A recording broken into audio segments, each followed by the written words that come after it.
அல்லேலூயா. ஆமாம், எடுத்து வாசிக்கலாம். பிரசங்கி 5ஆம் அதிகாரம் 1 வசனம். நீ தேவாலயத்துக்கு போகும்போது உன் நடையை காத்துக்கொள். மூடர் பலியிடுவது போல பலியிடுகிறத பார்க்கிலும் செவி கொடுக்க சேர்வதே நலம். தாங்கள் செய்கிறது தீமை என்று அறியாதிருக்கிறார்கள். அல்லேலூயா. நீ தேவாலயத்துக்கு போகும் பொழுது உன் நடையை காத்துக்கொள். அப்புறம் மூடர் பலியிடுகிறதை போல என்ன செய்ய வேண்டாம், செவி கொடுக்க சேர்வதே நலம். ஆமென். அதோடைய ஆவியானவர் இந்த வார்த்தையை கொண்டு உங்களோட கூட பேசுவாராக. செய்தியின் தலைப்பு இறைவனின் இருதயம். ஆமென்.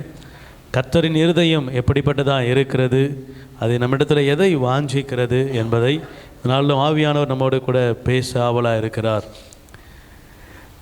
நம்முடைய நடையை காத்து கொள்ள வேண்டும். நீ தேவாலயத்துக்கு போகும்போது உன் நடையை காத்துக்கொள். நம்முடைய ஆண்டவருடைய இருதயம் எப்படி இருக்குதுன்னா, என்னை பார்க்க வர என் பிள்ளைங்க என் விருப்பத்தை நான் எதிர்பார்க்கறத போல் என்ன செய்யணும், வரணும் அப்படின்னு விரும்புகிறார். அல்லேலூயா. அப்படி தானே? இப்போ உங்கள் பிள்ளைங்க நீங்கள் எதிர்பார்க்குற மாதிரி வளரணும்னு விரும்புகிறீங்கல்ல? அப்படி விரும்புகிறீங்கள? விரும்பலையா? அல்லேலூயா. நீங்கள் எதிர்பார்க்குறதை போல விரும்புகிறீங்க. அவங்க பிள்ளைங்க அப்படி வளரணும், என் மேலே நான் எதிர்பார்க்குறத போல செழிக்கணும், என்னுடைய வீடு சமாதானமாக இருக்கணும், நான் எதிர்பார்க்கிறத போல இருக்கணும். ஆண்டவர் சொல்கிறாரு, என் பிள்ளைகள் என்னுடைய ஆலயத்துக்கு வரும் பொழுதும் நான் விரும்புகிற மாதிரி என்ன செய்யணும், வர வேண்டும். அல்லேலூயா. தேவனுடைய விருப்பம் என்ன? அவர்கள் தன் நடையை காத்து கொண்டவர்களாய் வர வேண்டும். ஆமென். 2 இருக்கிறது. ஒன்று நம்ம இங்கே ஆலயத்துக்கு வருவது, 2வது நீங்களே அந்த ஆலயம்.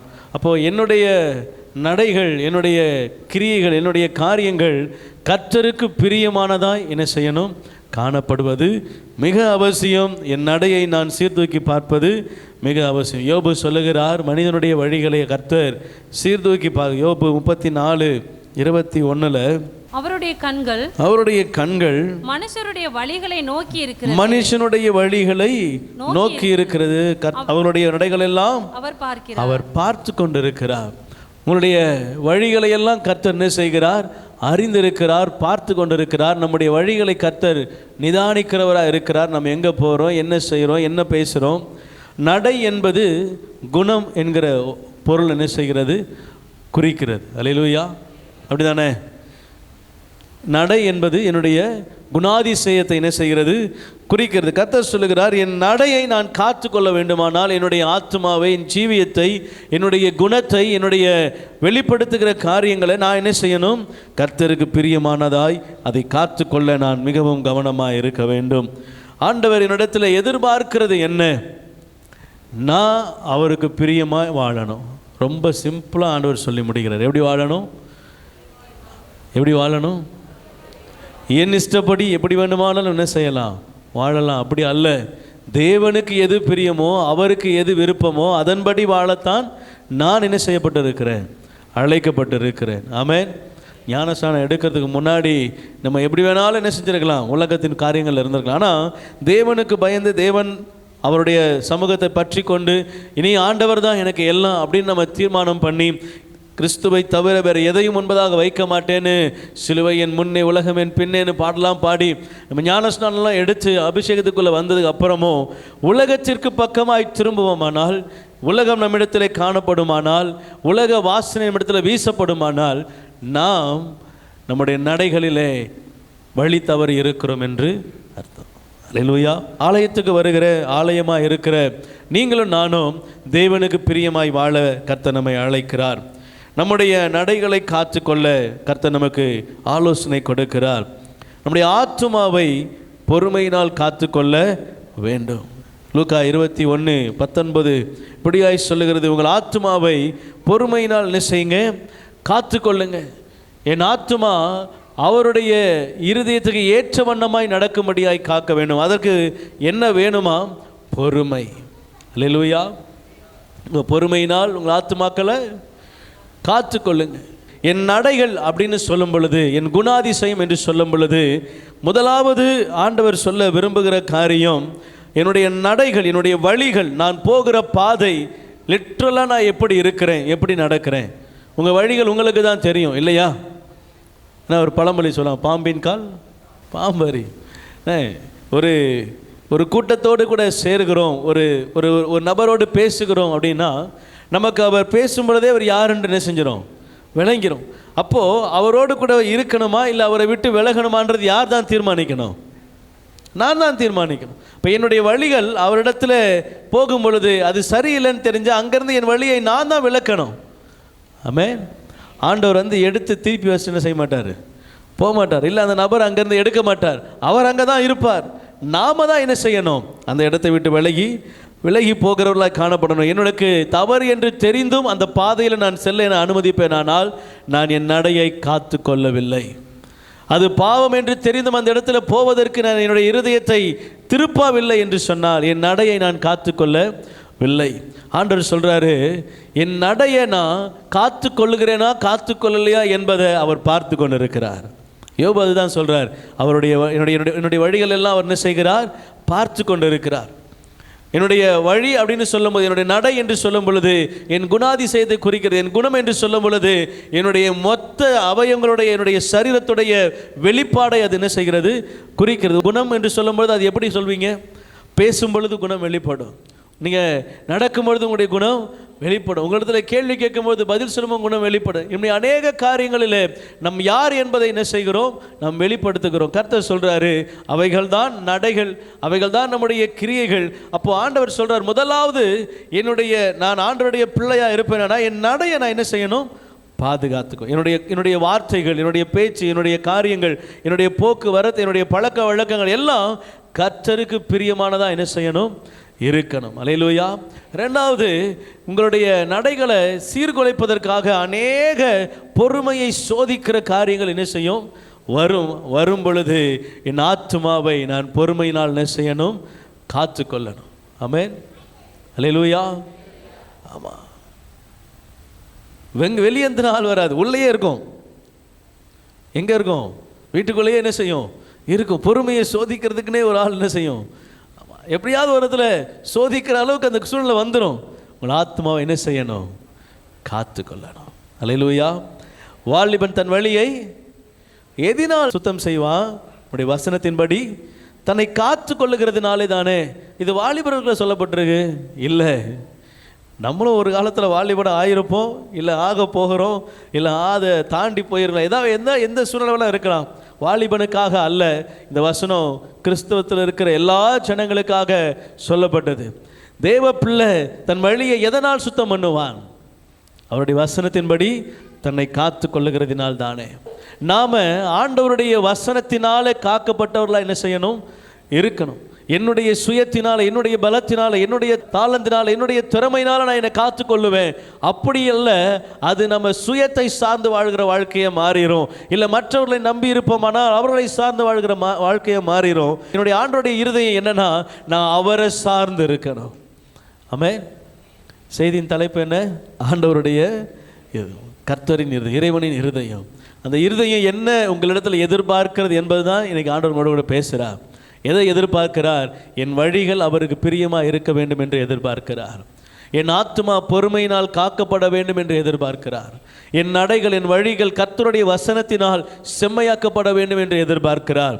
வெளிப்படுத்தல் 16ஆம் அதிகாரம் 15ஆம் வசனம் வாசிக்கலாம். இதோ திருடனை போல் வருகிறேன், தன் மானம் காணப்படத்தக்கதாக நிர்வாணமாய் நடவாதபடிக்கு விழித்துக் கொண்டு தன் வஸ்திரங்களை காத்துக் கொள்கிறவன் பாக்கியவான். விழித்துக் கொண்டு தன் வஸ்திரங்களை காத்துக் கொள்ளுகிறவன் பாக்கியவான். அல்லேலூயா. ஆண்டவர் எப்படி வராரா? ஆமாம், யாரும் அறியாத நேரத்தில் அவர் திடீரென்று வரப்போகிறார். அவர் சொல்கிறார், நான் சீக்கிரமாய் வருகிறேன். தன் மானம் காக்கப்படத்தக்கதாக என்ன செய்யணுமா? நிர்வாணமாய் நடவாதபடி விழித்து கொண்டு தன் வஸ்திரத்தை காத்து கொள்ள வேண்டும். உங்களுக்கு எனக்கும் வஸ்திரம் கொடுக்கப்பட்டிருக்கா? அல்லேலூயா. இப்போ நீங்கள் அணிந்திருக்கிற வஸ்திரங்கள் அல்ல. இந்த வஸ்திரத்தை குறித்து வேதம் என்ன செய்யலை, சொல்லலை. நீதி என்கிற வஸ்திரம், ரட்சிப்பு என்கிற வஸ்திரம், அபிஷேகம் என்கிற வஸ்திரம், தேவனுடைய மகிமை என்கிற வஸ்திரம் நமக்கு தரிக்கப்பட்டிருக்கிறது. நம்ம எப்போ தேவனுடைய ஏற்றுக்கொண்டு, ஆண்டவரை ஏற்றுக்கொண்டு, எப்போ ஞானஸ்நானம் எடுத்து கர்த்தருடைய பிள்ளையாய் மாற, என்னை முழுவதுமாய் ஆவி ஆத்மா சரீரத்தை ஒப்பு கொடுத்தோமோ, அன்றையிலிருந்து நமக்கு ஒரு வஸ்திரம் என்ன செய்யப்படுகிறது? தரிக்கப்படுகிறது. அல்லேலூயா. பரலோகத்தில் எல்லாம் வெண்வஸ்திரம் தைத்தவர்களாக என்ன செய்வாங்களா? இருப்பாங்க. ஆனால் பூலோகத்தில் நமக்கு வெண்வஸ்திரம் இன்னும் அங்கே போனால் தான் கிடைக்கும். ஆனால் இங்கே மகிமையின் வஸ்திரம் கொடுக்கப்படுகிறது. அல்லேலூயா, அல்லேலூயா. ஆதாம் உருவாக்கப்பட்ட நாளிலே மகிமையினால் சூழப்பட்டிருந்தான். அவன் நிர்வாணியாக இருந்தும் தன் நிர்வாணத்தை அறியாதபடி அவனை சுற்றிலுமாய் ஒரு மகிமை என்ன செய்தது? இருந்தது. எப்பொழுது கீழ்ப்படியாமை உள்ள வந்ததோ அவன் மகிமையை என்ன செய்தான்? இழந்து போனான். அவன் சொல்கிறான், ஆண்டவரை பார்த்து சொல்கிறான், நான் நிர்வாணியாக இருக்கிறதினால் உமக்கு பயந்து நான் தோட்டத்தில் என்ன செய்து கொண்டேன்? என்னை ஒழித்து கொண்டேன். ஆண்டவர் சொல்கிறார், உன்னை நிர்வாணி என்று உனக்கு அறிவித்தவன் யார்? முன்பதாக வரைக்கும் நீ அப்படித்தான் இருந்த, இன்னைக்கு எப்படி உனக்கு நீ நிர்வாணின்னு தெரிந்தது? நான் சொல்லாததை, செய்யக்கூடாததை, எதை செய்யக்கூடாதுன்னு சொன்ன அதை செஞ்சியா? ஆமாம். மகிமை இழந்தது, மகிமை அற்றது. நம்ம அந்த நாளிலே பறிக்கப்பட்ட மகிமை கிறிஸ்துவினால் இன்று நமக்கு கொடுக்கப்பட்டிருக்கிறது. அல்லேலூயா. ஒரு மனிதனாலே பாவம் உட்பிரவேசித்தது போல ஒரே மனிதனால் அந்த பாவம் நிவர்த்தி செய்யப்பட்டது. அன்று இழந்த மகிமை இன்று நமக்கு கொடுக்கப்பட்டிருக்கிறது. இன்றைக்கி நீங்களும் நானும் மகிமையின் வஸ்திரம் உடையவர்களாக இருக்கிறோம். தேவன் நமக்கு, உங்களுக்கும் எனக்கும் ஆண்டவருடைய ரட்சிப்பின் வஸ்திரத்தை கொடுத்திருக்கிறார். கிருபையின் வஸ்திரம் கொடுக்கப்பட்டிருக்கிறது. கண்களால் பார்க்க முடியல, கண்களால் பார்க்க முடியாது, ஆனால் உங்கள் இருதயத்தினால் உணர முடியும். ஆமென். நீங்கள் கீழே விழும்பொழுது, நான் சொன்னேன், கீழே விழும்பொழுது நம்மளை பாதுகாக்கிறது அந்த மகிமை தான். நம்ம ஏதோ ஒரு ஆபத்தில் போகிறோம் அப்படின்னா நம்மளை சூழ்ந்து கொள்ளுகிறது அந்த மகிமை தான். நம்மை மீட்டு கொண்டு வருகிறது அந்த மகிமை தான். அந்த ரட்சிப்பின் வஸ்திரம், அந்த வஸ்திரம் தான் நம்ம என்ன செய்கிறது? இந்த உலகத்தில் கரைபடாதவர்களாய் பாதுகாக்கிறது. கவனிங்க, என் மானம் காக்கப்படத்தக்கதாய் நான் வஸ்திரத்தை உடையவனாய் என்ன செய்யணும்? இருக்கணும். பரலோக ராஜ்யத்திற்கு உண்டான வஸ்திரம் இங்கே நம்ம பெற்றிருக்கிறோம். கண்களினால் பார்க்கிறதுனால வஸ்திரம் இல்லைன்னு அர்த்தம் இல்லை. நீதியின் சால்வை உங்கள் மேலே, என் மேலே விழுந்திருக்கிறது. நீங்களும் நானும் ரட்சிப்பின் வஸ்திரத்தினால் அலங்கரிக்கப்பட்டு இருக்கிறோம். என் வஸ்திரத்தை காத்து கொள்ள வேண்டும். இந்த உலகத்தில் என் வஸ்திரத்தை, கர்த்தர் எனக்கு கொடுத்த மகிமையை நான் இழந்து போகாதபடி எச்சரிக்கையாக இருக்க வேண்டும். ஆண்டவர் சொல்றார், இதோ திருடனை போல வருகிறேன், எப்போ வருவேன்னு தெரியாது, திடீர்னு வருவேன். வஸ்திரம் இல்லாதவனை என்ன செய்யக்கூடாது? இருக்கக்கூடாது. அல்லேலூயா, அல்லேலூயா. என் கர்த்தருடைய இருதயம் அதை தான் உங்களிடத்தில் எதிர்பார்க்குது. நான் வரும்பொழுது என் கூட வர்றதுக்கு ஆயத்தமாக என்ன செய்யுங்க? இருங்க. கர்த்தருடைய மகிமை வெளிப்படும் பொழுது நாமளும் மகிமை உள்ளவர்களாக எழும்புவதற்கு ஆயத்தமாக இருக்கும்படியாய் கர்த்தர் எதிர்பார்க்கிறார், விரும்புகிறவராக இருக்கிறார். அல்லேலூயா. அதே பிரசங்கில இன்னொரு வார்த்தை சொல்லப்படுகிறது. அவருடைய ஆலயத்துக்கு வரும் பொழுது என்ன செய்யணுமா? நடையை காத்து கொள்ள வேண்டும். ரெண்டாவது அங்கே வசனம் சொல்லுது, மூடர் பலியிடுகிறதை போல என்ன செய்யக்கூடாது? பலியிடக்கூடாது. அல்லேலூயா. யாத்திராகமம் 8ஆம் அதிகாரம் 28ஆம் வசனம் வாசிக்கலாம். அப்பொழுது பார்வோன், நீங்கள் உங்கள் தேவனாகிய கர்த்தருக்கு வனாந்தரத்தில் பலியிடும்படிக்கு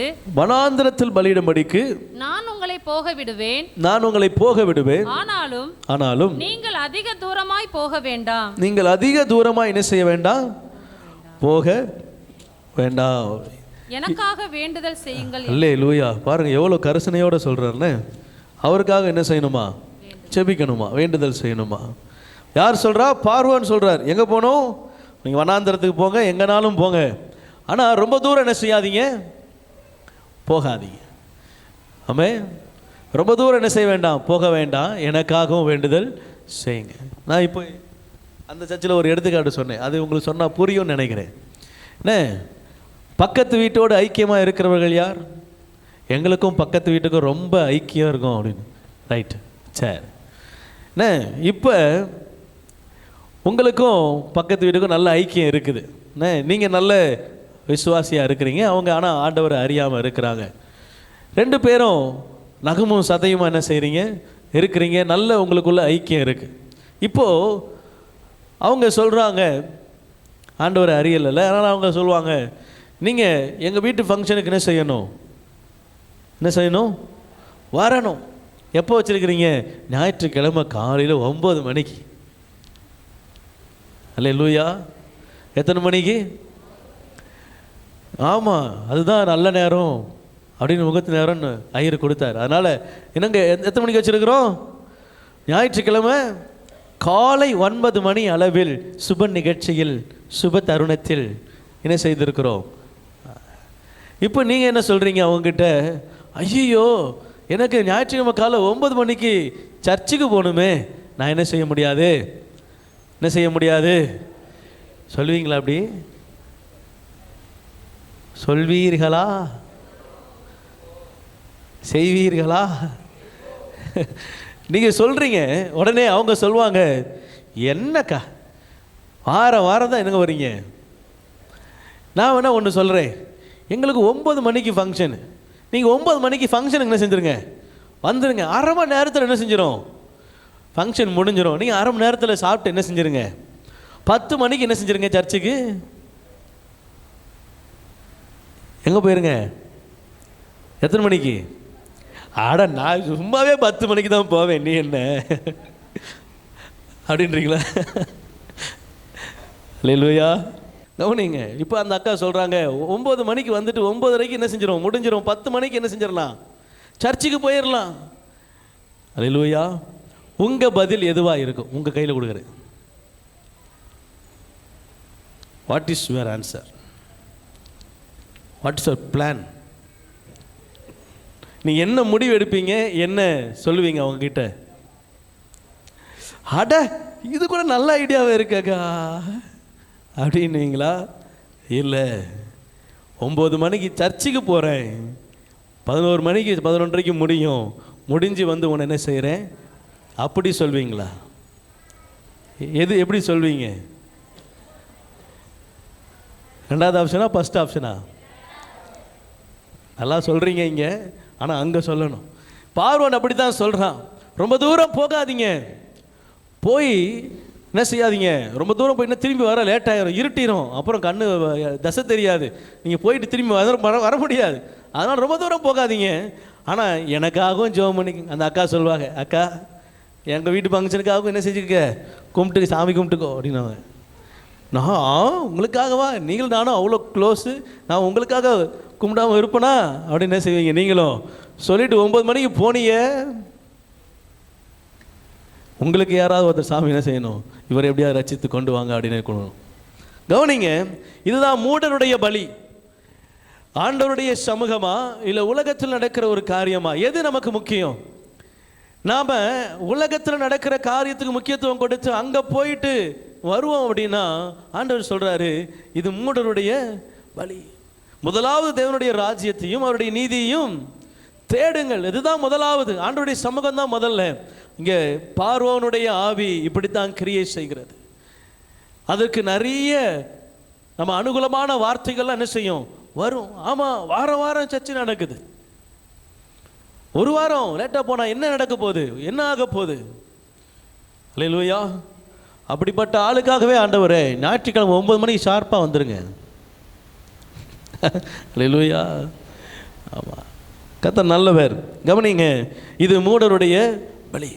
உலகத்துக்கு முதலாவது இடத்தை கொடுத்துட்டு ஆண்டவருக்கு 2வது இடம் கொடுக்குறோம் அப்படின்னா ஆண்டவர் சொல்றாரு, இது மூடருடைய பலி, இது பார்வோனின் ஆவி, இது மனிதனை வஞ்சிக்கிற ஆவி, இது தேவனுடைய பிள்ளைகளை ஆண்டவருடைய சமூகத்திலிருந்து பிரிக்கிற ஆவி, மூடத்தனம். இது ஆண்டவருக்கு பிரியமில்லாத காரியம். ஆண்டவர் சொல்றாரு, எனக்கு முதலிடம் கொடுக்காத, எனக்கு கனம் கொடுக்காத யாரிடத்திலும் நான் என்ன செய்கிறது இல்லை, பிரியமாய். ஆமென். நல்லவர். ஏசாயா 59:2 வாசித்து முடிக்கலாம். உங்கள் அக்கிரமங்களே உங்களுக்கும் உங்கள் தேவனுக்கும் நடுவாக பிரிவினையை உண்டாக்குகிறது. உங்கள் பாவங்களே அவர் உங்களுக்கு செவி கொடாதபடிக்கு அவருடைய முகத்தை உங்களுக்கு மறைக்கிறது. அல்லேலூயா. பாவத்தோடும் அக்கிரமத்தோடும் செலுத்துகிற பலி மூடனுடைய பலி. அதே 10ஆம் வசனம் வாசிக்கும் பொழுது, நாங்கள் குருடரை போல சுவரை பிடித்து கண்ணில்லாதவர்களைப் போல் தடவுகிறோம், இரவில் இடறுகிறது போல பட்ட பகலிலே இடறுகிறோம், செத்தவர்களைப் போல பால் இடங்களில் இருக்கிறோம். 13ஆம் வசனம், கர்த்தருக்கு விரோதமாய் துரோகம் பண்ணி பொய் பேசி எங்கள் தேவனை விட்டு பின்வாங்கினோம், கொடுமையாகவும் கலகமாகவும் பேசினோம், கள்ள வார்த்தைகளை கற்பந்தரித்து இருதயத்திலிருந்து பிறக்க பண்ணினோம். கவனிங்க, நியாயம் பின்னிட்டு கர்த்தருக்கு பிரியமில்லாத காரியங்கள் எல்லாம் என்னிடத்துல இருக்கிறது. ஆனால் நியாயம் மட்டும் என்னை விட்டு என்ன செய்யக்கூடாது, பின்வாங்கக்கூடாது. என்ன ஏதாவது ஒரு சின்ன காரியம் வந்துருச்சுன்னா உடனே பாஸ்டர்கிட்ட என்ன செய்வாங்க சில பேர். அன்னைக்கு ஒரு சர்ச்சில் உட்காந்துருக்கிறேன், ஒரு ஐயா, வயசானவர் ஐயா, அவர் தான் பாஸ்டர். இப்போ அவரிடத்துல ஒரு ஒரு ஒரு குடும்பத்தார் வராங்க. கேளுங்க பாஸ்டர், என் கதையை கேளுங்க, என் குடும்பத்தில் இந்த பிரச்சனையை கேளுங்க அப்படின்னு என்ன செய்கிறாங்க. வந்த உடனே ஓட அழுகுறாங்க. அதெல்லாம் உடனே நான் நினச்சேன், ரொம்ப கஷ்டப்பட்டு என்ன செய்வாங்க, உண்மையாக இருந்து ஆண்டவர் பிரியமாக வாழ்ந்து இப்படிலாம் நான் உண்மையாக இருக்கிறேன், ஆனால் எனக்கு இவ்வளோ கஷ்டம் வருதே அப்படின்னு அவங்க சொல்லுவாங்கன்னு பார்த்தா பாஸ்டர் கேட்குறாரு, கடைசியாக எப்பமா சர்ச்சைக்கு வந்த? அல்லேலூயா. என்ன கேட்குறாரு, கடைசியாக எப்போம்மா சர்ச்சைக்கு வந்த? அதை விடுங்க பாஸ்டர், என் பிரச்சனையே கேளுங்க. இல்லைம்மா, முதல்ல நீ அதான் சொல்லு. ஆண்டவரை தேடல, ஆண்டவருக்கு பக்கம் உள்ள ஆண்டவரை தேடணும் இருதயம் இல்லை. ஒரு பிரச்சனைன்னு வந்த உடனே மாத்திரம் சபையில் வந்து உட்காந்து என்ன செய்யறது, ஆண்டவரே ஏன் இந்த பிரச்சனை, ஏன் இந்த. ஆண்டவர் சொல்கிறாரு, நீ யார்? அவராது எப்போ சர்ச்சைக்கு வந்தேன்னு கேட்டார். ஆண்டவராக இருந்தா, ஹலோ நீ யாருமா, எங்கே வந்தீங்க, எப்போ வந்தீங்க, என்ன வேணும் உங்களுக்கு, இப்படி தான் என்ன செய்வார், கேட்பார். ஏன்னா அவருக்கு அவ்வளோ கோபம் வரும்ல. கவனிங்களேன், ஆண்டவருடைய சமூகத்துக்கு வருவதற்கு இருதயம் இல்லை, ஆண்டவரை தேட நேரம் இல்லை, ஆண்டவருக்கு இடம் கொடுக்க நேரம் இல்லை, கர்த்தரை தரிசிக்க, கர்த்தர் சமூகத்தில் அமர, கர்த்தரிடத்தில் காத்திருக்க, ஜெபிக்க, வேத வாசிக்க எதுக்கும் நேரம் இல்லை. ஆனால் பிரச்சனைன்னு ஒன்று வந்தால் மட்டும் கர்த்தர் என்பது சார்பில் என்ன செய்யணும், நிற்கணும். நியாயம் பின்னிட்டு அகன்றது நிச்சயம் அகலும். கொடுமையாக பேசுகிறோம், ஆண்டவருக்கு பிரியமாக நடக்கிறோம், இதெல்லாம் காரியங்கள் இருக்குமானா ஆண்டவர் சொல்கிறார், நியாயம் பின்னிட்டு என்ன செஞ்சிடும், அகன்றோம். கர்த்தருடைய பிரசனம் விட்டு விலகிறோம். சவுல் கர்த்தருக்கு கீழ்ப்படியில், கர்த்தருடைய பிரசனம் விட்டு விலகிடுச்சு. ஆண்டவர் சொல்கிறாரு, கவனிங்க, அவருடைய இருதயம் உங்களை ஆஸ்வதிக்க விரும்புது, ஆனால் கர்த்தருக்கு பிரியமில்லாத காரியம் என்ன செய்யக்கூடாது, நம்முடைய சரீரத்தில் இருதயத்தில் மூடன் பலியிடுகிறதை போல் என்ன செய்யக்கூடாது. ஆமாம், வசனத்தில் மத்தேயுவில் சொல்கிறது, ஆண்டவர் சொல்கிறாரு, தன்னுடைய உபவாச நாட்களில் முகத்தை தொய்யலாக வச்சு, முகத்தை வாட பண்ணி தான் உபவாசிக்கிறேன் என்பதை அநேகருக்கு தெரியும்படியாக என்ன செய்கிறாங்களாம், இந்த ஆண்டவரை தேடுற பெரிய கூட்டம், ஒரு கூட்டம் இருக்குது, வேதபாரகர் கூட்டம். இது என்ன செய்தான், அப்படி வந்து மூஞ்ச தொய்யலாக வச்சுக்கிடுவாங்களாம். ஆண்டவரை தேடுறேன், நான் உபவாசித்து இருக்கிறேன், நான் சாப்பிடாம பட்டியாக இருக்கிறேன் அப்படின்னு என்ன செய்வாங்களாம், மூஞ்சல தொய்யல் பண்ணி வச்சுக்கிடுவாங்களா, ரொம்ப அப்படி சோறாக வச்சுக்கிடுவாங்களா. ஏன் உபவாசிக்கிறேன். ஆண்டவர் அவங்கள பார்த்து சொல்கிறாரு, உன் பலனை அடைந்து தீர்த்து விட்டாய். ஆமென், அல்லேலூயா. மூடனுடைய பலி. ஆண்டவர் சொல்கிறாரு, நீ எதற்காக விருப்பப்பட்டு உபவாசம் இருந்த, மனிதனுடைய அனுதாபத்தை சம்பாதிக்கணும், நீ அடைந்து தீர்ந்து விட்ட, உனக்கு ஆண்டவர் தீர்த்துட்டார், அவ்வளோதான். உன்னுடைய பலன், நீ எதற்காக உபவாசம் இருந்தாயோ அந்த பலன் உனக்கு கிடைச்சிச்சு. மனிதனிடத்தில் ஒரு தயவுக்காக மனிதனுடைய முகத்தில் இருந்து வருகிற அனுதாபத்தை ஏற்றுக்கொள்ளும்படியாய் உபவாசம் இருப்பாயானால் உன் பலன் உனக்கு வந்துருச்சு. ஆண்டவர் சொல்கிறாரு, நீ உபவாசம் இருக்கும்போது உன் முகத்துக்கு என்ன செய், எண்ணெய் பூசு, உன் தலையில் எண்ணெய் பூசு, முகவாடலாக இருக்காது, முகத்தை கழுவு, நீ நல்லா என்ன செய், ஆண்டவர் சமூகத்தில் காத்திரு, செவி, ஆண்டவர் சமூகத்தில் வந்து உட்கார். அப்போது உன்னுடைய அந்தரங்களை பார்க்குற கர்த்தர் என்ன செய்கிறார், வெளியரங்கமாய் பலன் கொடுக்கிறார். அல்லேலூயா, அல்லேலூயா. ஆண்டவர் சொல்கிறாரு, என் இருதயத்தை பார்க்கிற ஆண்டவர், என் இருதயம் அவருக்கு பிரீதியாக, அவருக்கு உண்மையாய், அவருக்கு பிரியமானபடி இருக்கும்படி விரும்புகிறார். அது எப்படி இருக்கணுமா, கரைத்திரை அற்றதாய், பாவத்தோடு அக்கிரமத்தோடு பலி செலுத்த என்ன செய்யக்கூடாது. ஆமாம், உன்னுடைய சகோதரன் பேரில் உனக்கு ஒரு குறை இருந்து நீ காணிக்கை செலுத்த வரும்பொழுது அது உன் இருதயத்தில் குத்தப்படுமானால் உன் காணிக்கை அங்கேயே வச்சுட்டு முதலாவது போய் என்ன செய், ஒப்புரவாக. உன் இருதயத்தில் அப்படிப்பட்ட காரியத்தை கர்த்தர் விதைப்பாரானால், உணர்த்துவாரானால் என்ன செய்யணும், முதலாவது சமரசமாகணும், முதலாவது ஒப்புரவாகணும். அப்புறம் வந்து என்ன செய்யணுமா, காணிக்கையை செலுத்தின ஆண்டவர் சொல்கிறார். கவனிங்க, என் இருதயம், என் ஆண்டவருடைய இருதயம் என்னை அவர்கிட்ட கிட்டி நெருங்க சேர வைப்பதற்காகவே தவிர என்னை விளக்குவதற்காக அல்ல. அக்கிரமத்தோடு வந்தாலும் பாவத்தோடு வந்தாலும் ஆண்டவரே தெரியாமல் செய்துட்டேன் மன்னிங்கன்னு சொன்னால் கர்த்தர் இறங்கி மன்னிக்கிறார். மீண்டும் மீண்டும் மீண்டும் மீண்டும் அதை செய்யும் பொழுது தான் ஆண்டவர் கோபப்படுறார். ஆண்டவர் யோசிக்கிறார், என்ன இப்படி இருக்கிறானே, எத்தனை முறை மன்னிப்பது, எத்தனை முறை. இயலாமை வேற, தெரிந்தே செய்வது வேற. அல்லேலூயா. என் கர்த்தருடைய இருதயம் என் நடையை காத்து கொள்ளும்படியாக விரும்புகிறது. மூடர் பலியிடுகிறதை போல நான் பலியிட கூடாது. அல்லேலூயா. ஆமாம், மூடன் கர்த்தருக்கு விரோதி என்று வேதம் சொல்லுகிறது. ஏசாயா 32:6 ஆண்டவர் சொல்றார், மூடன் கர்த்தருக்கு விரோதி. அவன் ஆண்டவருக்கு விரோதமாய் பண்ணுகிற காரியங்கள் எல்லாம் ஆண்டவர் சொல்றார், இவன் எனக்கு விரோதியாய் மாறி போகிறான். நோவாவின் பலி சுத்தமானது, ஆபேலின் பலி சுத்தமானது, ஆபிரகாமின் பலி சுத்தமானது. அவர்கள் எல்லாம் கர்த்தருக்கு உண்மையாய் பலி செலுத்தினாங்க. அந்த பலிகளை கர்த்தர் அங்கீகரித்தார். காயினுடைய பலியவோ கர்த்தர் அங்கீகரிக்கவில்லை. கர்த்தர் அங்கீகரிக்க முடியாதபடிக்கு அவன் பலி இருந்தது. அது மூடத்தனமான பலி, ஆண்டவருக்கு பிரியமில்லாத பலி. கவனிங்க, செவி கொடுக்க, ஆண்டவருடைய வார்த்தைக்கு செவி கொடுக்க ஆண்டவர் அழைத்துக்கு வந்திருக்கிறீங்க. இந்த வார்த்தைகளுக்கு செவி கொடுங்க. செவி கொடுக்க சேர்வதே நலம். நீங்கள் செவி கொடுக்குறீங்க அப்படின்னா உங்கள் இருதயத்தோடு கூட கர்த்தர் பேசுகிறார். எதெல்லாம் என்னை விட்டு அகற்றணும் என்பதை கர்த்தர் விரும்புகிறார். என் நடையை காத்து கொள்ளும்படி விரும்புகிறார். ஆலயத்துக்கு வரும் பொழுது நான் மூடன் பலியிடுகிறதை போல பலியிடுவனை அல்ல, என்னுடைய தேவனுக்கு, உண்மையுள்ள தேவனுக்கு, பரிசுத்தமுள்ள ஆண்டவருக்கு பரிசுத்தவானாய் பரிசுத்தவாட்டியாய் கர்த்தருக்கு ஆராதனை செய்யும்படியாய் நான் கர்த்தருடைய ஆலயத்துக்கு வர வேண்டும். அல்லேலூயா, அல்லேலூயா. முதல்ல வரும்பொழுது எல்லாம் பாவத்தோடு தான் வந்தோம். ஆமென். ஆமாம், நான்லாம் ரசிக்கப்படுறதுக்கு முன்னாடி அகோர பாவியாக தான் என்ன செய்தேன், இருந்தேன். பாவத்தில்னா ஆண்டவருக்கு பிரியமில்லாத காரியங்கள் தான். கீழ்ப்படிது கிடையாது, வீட்டுக்கு அடங்குறது கிடையாது, ஜெபம் பண்ணுறது கிடையாது, பைபிள் வாசிக்கிறது கிடையாது, எதுவுமே கிடையாது. ஆண்டவருடைய சமூகத்துக்கு வர்றது முன்னாடி என்னுடைய வாழ்க்கையில் நான் யாருக்கும் எதுக்கும் கீழ்ப்படித சரித்திரமே கிடையாது. ஆமாம், அதே போல் தான் எப்பவும் இருப்பேன்னா நான் என்ன செய்ய முடியாது, ஆண்டவருடைய சமூகத்தில் வளரவே முடியாது. என்னை ஆண்டவர் வளர்க்க விரும்புகிறார் அப்படின்னா நான் அவர் சமூகத்தில் என்னை ஒப்பு கொடுக்கணும். என் நடையை மாற்றணும், என் வழியை மாற்றணும், என் இருதயத்தை மாற்றணும், என் சிந்தையை மாற்றணும், என்னுடைய நினைவுகளை மாற்றணும். நான் எல்லாம் என்னுடையவைகளை யோசிக்கிறதை விட்டுவிட்டு கர்த்தர் எனக்கு என்ன சொல்லுகிறார் என்பதை நான் பார்க்கணும். அப்படி பார்க்கும் பொழுது தான் அப்படி என் வழிகள் என்ன செய்கிறது, கர்த்தருக்கு பிரியமான வழியாக மாறு, கர்த்தர் ஏற்றுக்கொள்கிற வழியாக மாறுகிறது. ஆண்டவரின் வழியை பார்த்து கொண்டிருக்கிறார் என்ற ஒவ்வொரு நாளும் எனக்கு ஒரு பயம் என்ன செய்யணும், இருக்கணும். என் பாதை, நடக்கிற பாதையெல்லாம் கர்த்தருக்கு பிரியமான பாதையாக நான் யோசிக்கணும். இங்கே நான் நிற்கிறேன், இந்த இடத்துல நிற்கிறேன், கர்த்தர் என்னை பார்க்குறார் என்ற உணர்வு என் இடத்துல இருக்கணும். மனுஷன் யாரும் என்னை பார்க்கல, யார் கண்ணுக்கு நான் படலை, நான் தப்பிச்சிட்டேன், இல்லை, ஒரு கண்ணு உங்களை பார்த்து கொண்டே என்ன செய்கிறது. அல்லேலூயா, அல்லேலூயா.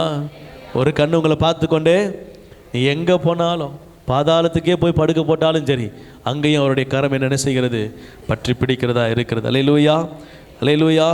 கர்த்தர் நல்லவர். கர்த்தருடைய வார்த்தை உங்கள் இருதயத்துக்கு நேராக வருகிறது. கவனிங்க, பலி சுத்தமானதாக என்ன செய்யணும், இருக்கணும். ஆமென். நீங்கள் பலி செலுத்துறீங்கல்ல, துதி பலி செலுத்துறீங்கல்ல, அது கர்த்தர் பிரியமாக ஏற்றுக்கொள்ளுகிற பலியாக என்ன செய்யணும், இருக்கணும். உங்கள் பலி இந்த கூரையை விட்டு கூட தாண்டாத பலியாக என்ன செய்யக்கூடாது, இருக்கக்கூடாது.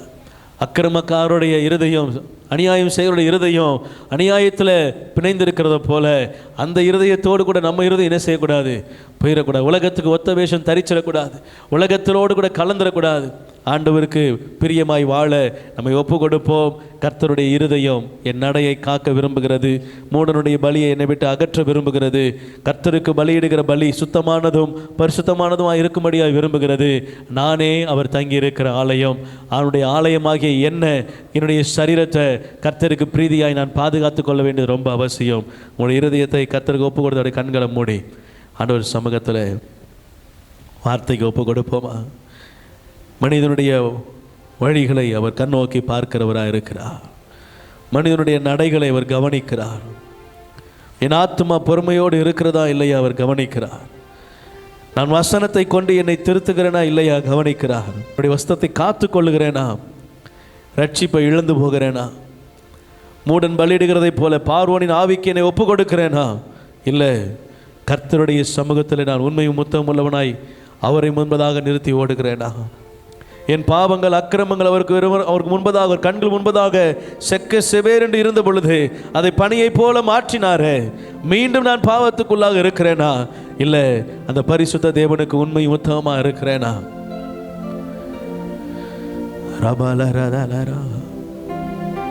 ஆபேலுடைய காணிக்க கர்த்தரோடு கூட ஐக்கியமாக இருந்தது.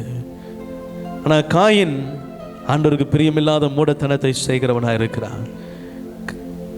முதல் தரமானதை விட்டுட்டு, முதன்மையானதை விட்டுட்டு ஏதோ தானோ ஒரு காணிக்கை செலுத்தினதுக்காக செலுத்தினான், அதை அங்கீகரிக்கலை. ஆபேலை குறித்து சொல்லும் பொழுது ஒரு வார்த்தை எக்ஸ்ட்ரா சொல்லுது, அவன் முதல் தரமானவைகளை செலுத்தினான். அதுதான் காயினுக்கு ஆபேலுக்கு இருக்கிற வித்தியாசம். உங்கள் இருதயத்தில் எப்படி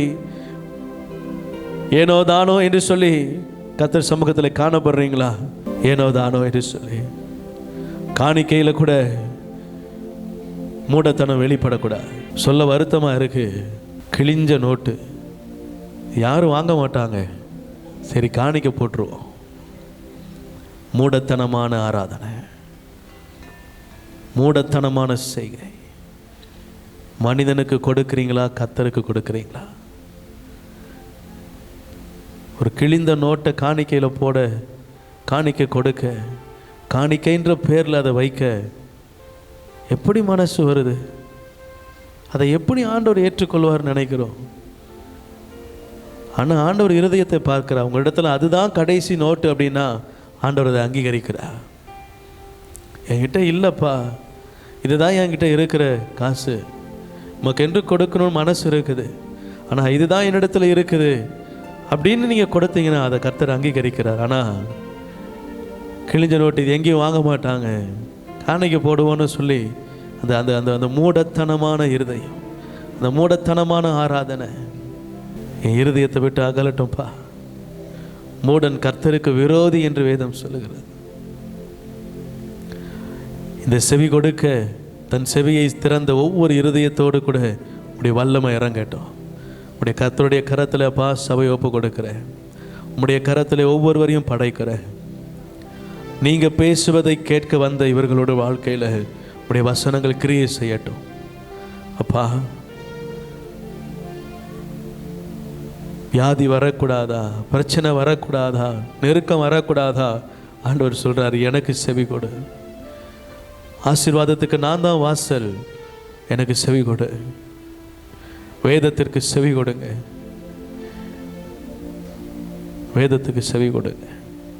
உமக்கு செவி கொடுக்கிற ஒவ்வொரு இருதயத்தோடு கூட உடைய ஆளுகை இருக்கட்டும். உடைய கரத்தில் ஒப்பு கொடுக்கிற ஆளுகை செய்யுங்க. இயேசுவின் நாமத்தின் நல்ல பிதாவே, ஆமென்.